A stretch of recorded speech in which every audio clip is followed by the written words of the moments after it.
Say Sam plans to begin his workout. Day one, he crawls out of bed, pushes through his routine, and somehow drags himself to the gym. Day two, if he's able to reach the gym, I'm impressed. Day three, if he makes it to the gym, he's a legend. It's just so difficult. And then there's Ryan, who works out every single day. In fact, if there goes a day that Ryan doesn't work out, he cannot finish his day at all. He needs to go to the gym every single day. There are some activities or behaviors that require so much conscious effort in what we do. But there are these other activities or behaviors which we do every day, which are just so automatic. They barely require any conscious effort. These activities are our habits. Many of us are in the habit of brushing our teeth every day.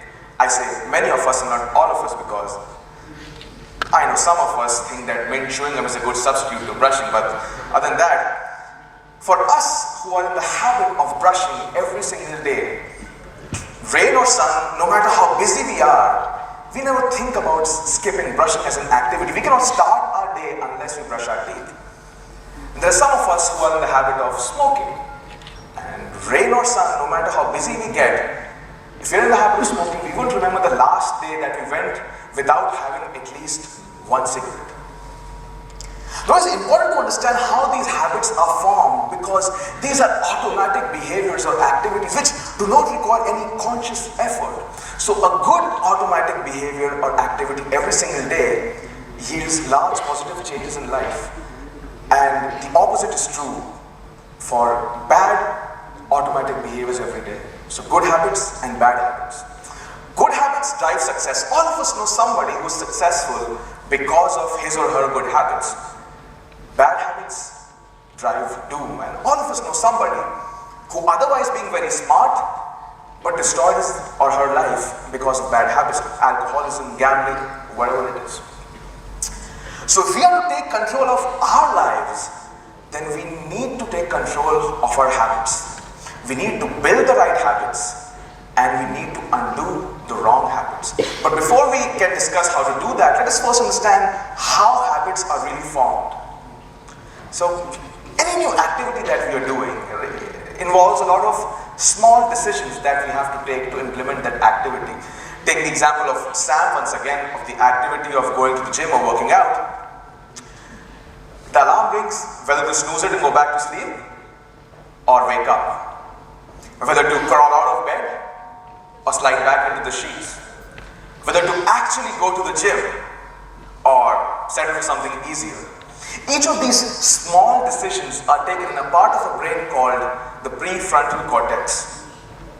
Now we do so many activities during the day and each of these activities involve a range of decisions. So, eating, swallowing, walking to class, so many small activities and so many decisions. If the brain has to take conscious decisions for each of these activities, it will get overwhelmed. So the brain tries to find out activities or behaviors which are routine, which we do every single day, and it tries to automate them so that it does not have to take conscious decisions for those activities or behaviors. Such automated activities or behaviors are stored in a deeper part of our brain called the basal ganglia. Let us try an experiment. All of us have our smartphones. Let's get them out. And think about the one app that you use most often, say WhatsApp, Facebook, or Instagram, whatever it is. Now, without looking at your phone, try unlocking it and reach that app that you use very often. Even though you're not looking at the phone and you are listening to me, your fingers somehow know the way to that application. When you wake up and you go to brush, you pick up your brush, you put the toothpaste, you don't strategize, how am I going to brush today? Which tooth do I need to focus on? It's just so automatic. The strokes are going on and off and you're perhaps thinking about something else. So all of these are our habits, these automated activities that we don't even need to think about. Charles Duhigg, in his book, The Power of Habit, has explained at length on how habits are formed. So let's take the example of brushing teeth as the habit. How does the brain know that it has to implement a habit? It needs a trigger, which is called a cue. So when you walk to the basin and you see your brush and toothpaste, it's like a cue. Your brain knows the trigger that I need to implement the habit. Once the cue is in place, then the brain implements a routine, that is the activity of the habit. So you pick up the toothbrush, you put the toothpaste, and you automatically begin brushing without thinking about how exactly you're brushing. So that's a routine.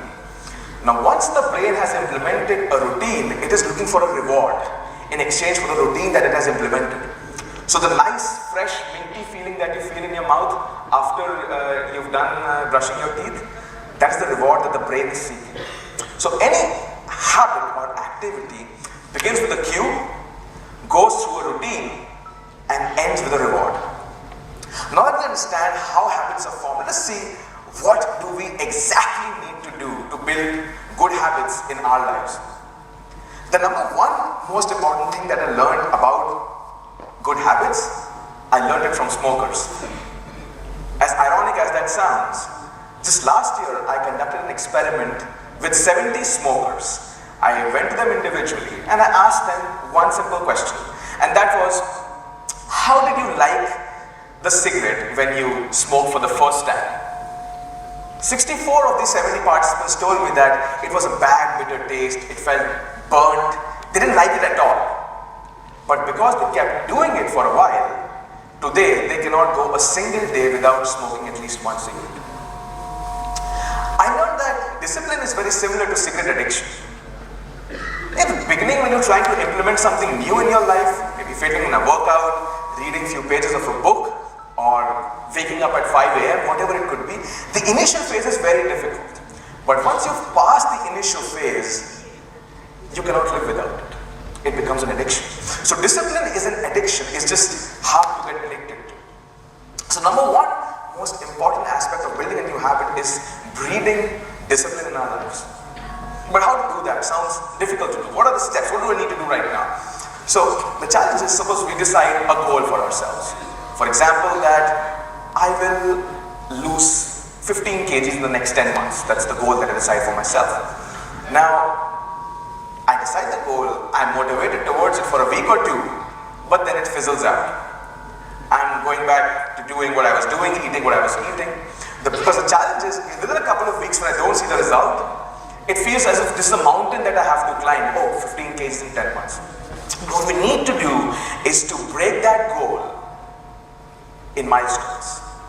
So if this is what I need to achieve in 10 months, what do I need to achieve in 5 months and 1 month and by the end of this week? So even if I'm looking at losing just 300 grams by the end of this week, it is a milestone that I need to have for myself. And once I reach that milestone, I can perhaps award myself with a movie or going out with friends or whatever it is. And if I don't achieve it, then I have to punish myself. I can't go for a movie this week. Now, establishing milestones for ourselves and implementing them like that sounds like too much work. So let's outsource some of this activity to somebody else. One person that you guys can work with is a mentor or a coach who will help you build and sustain that activity. You don't need to come to a professional mentor or coach for that. Somebody in your life who's really interested and invested in seeing you succeed can be your coach. For example, that guy Sam that I was talking about, that guy's me. So I know that when I wake up in the morning, I cannot push myself to the gym. So when I wake up in the morning, I have already told my gym trainer that you send me a message at 6:15 a.m. saying, I'm waiting for you at the gym, where are you? And when that happens, when the message comes in, I know I have to go. I'm in the middle of writing a book. Now, I write for my speeches and that's fine, but writing a book is a job of discipline.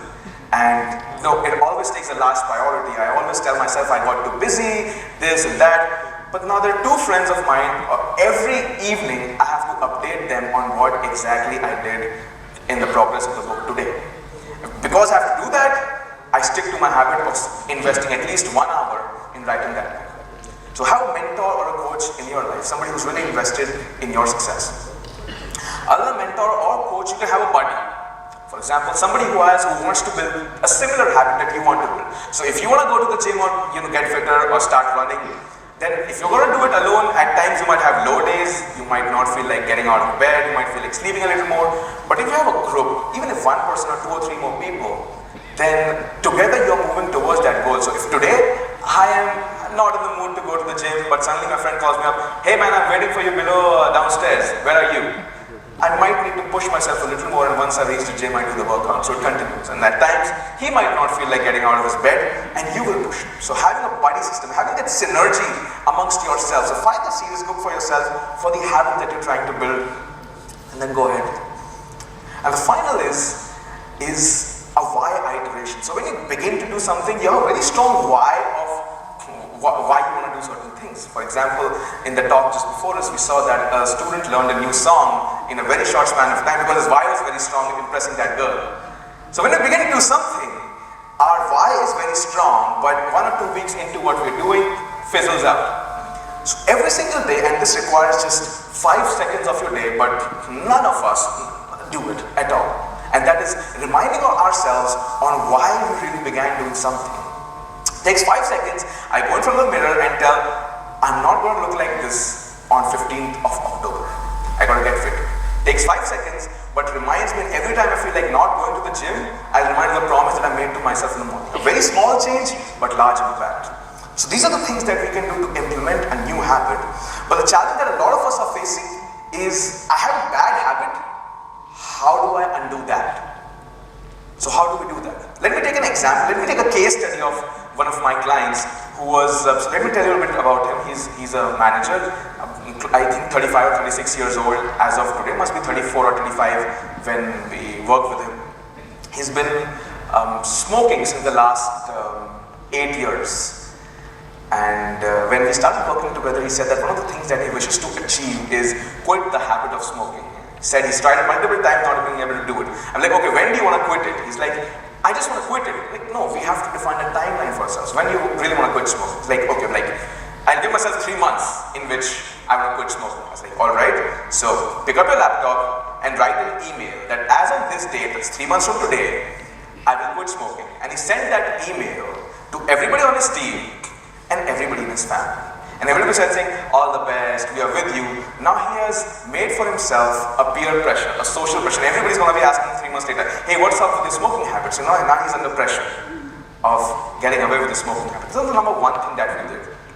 The number 2 thing that we did was, I told you about the cue, the routine, and the reward. That's any habit. That's with a bad habit also, because your brain cannot distinguish between good and bad habits. It just knows the habits. So we thought, let us invest a few days to understand what are the times of the day, or what are you doing when you feel the urge to smoke the highest. And realize the times there were when he was driving to work in the morning. He had nothing much to do, and so he used to roll down the windows and go on with his smoking habit. In the office, a couple of hours after lunch in the evening, stressed with work, he used to go down, have a 10-minute break, and reward himself with a cigarette. Later on, at night when he was driving back home, then that was another time when he wanted to have a cigarette. So these were 3 times which he was habituated to having a cigarette every single day that he was going to office. Now that was the cue that we identified. The routine was smoking. But what's the reward? The reward was, and why is smoking so addictive? Because when you breathe in nicotine, it impacts your brain and releases a neurotransmitter called dopamine. Now dopamine makes you want something. So when you put up a picture on Facebook, or many of you must have already put up a picture on Facebook, I'm at TEDxIIITA, etc., and you're following as I speak how many likes that picture has got. So whenever you see somebody liking that picture on Insta or Facebook, you feel a little dopamine shot, you like that. Why do you like chocolates? Because you're craving for that dopamine shot. Why are, when you make a checklist for yourself, or you're completing a curriculum, and you tick the chapters that you've completed, you feel good about yourself. Why? Because ticking a checklist again releases dopamine in your minds. Making a streak, games like Temple Run and Angry Birds and all of these games, why are they so addictive? Because you want to beat your previous score. You want to beat the streak that you have created. All of these activities trigger dopamine. So we knew that was the reward that this habit of smoking was seeking. So we knew the cue, we knew the reward, and now all we had to change was the routine. And so what we did was, and it happened gradually, but I'll explain it in a nutshell, is that initially just said, okay, every time you feel like smoking a cigarette in the morning, smoke it, but the second cigarette you want to smoke, don't smoke it, roll up your windows and put a chewing gum in your mouth. It's going to keep your mouth busy, and you know there are 15 minutes to the office, I can survive that. In the evening, when you want to have the first cigarette, have it. When you want to have the second cigarette, do with a cup of coffee, because again, caffeine has similar impact on your brains. In the evening, you can have the first cigarette, but when you want to have the second cigarette, you're going to do 3 push-ups. When he does 3 push-ups, there's a tick on his checklist, I achieved that, triggers dopamine. 2.5 months later, he was clean from his smoking habit. And 8 or 9 months it has been till today that he hasn't smoked a single cigarette. And there could be way better and different ways to undo a habit, but this is one of the ways. So the challenge with us is, when we have a bad habit, we think, oh man, I'm not going to do it next time. I won't indulge in this bad habit. But that is the challenge. A habit is not controlled by a conscious thought. It happens deep inside your brain. And when the trigger or the cue comes in, the routine is automatic. You cannot control it. The only thing that you can do is replace a bad routine with a good routine. And that is when a bad habit will become a good habit. So maybe you can tell your friends and family that this is the bad habit, and this is what I want to do, that involves the social pressure. Have milestones or timelines for yourself, and find out what the cue for your bad habit is and what is the reward that you're seeking. Once we change the routine, we can change that bad habit to perhaps a better habit. So the bad news is, we are all slaves to our habits. But the good news is, we can implement the right habits, and so we can choose the masters to whom we wish the slaves to be.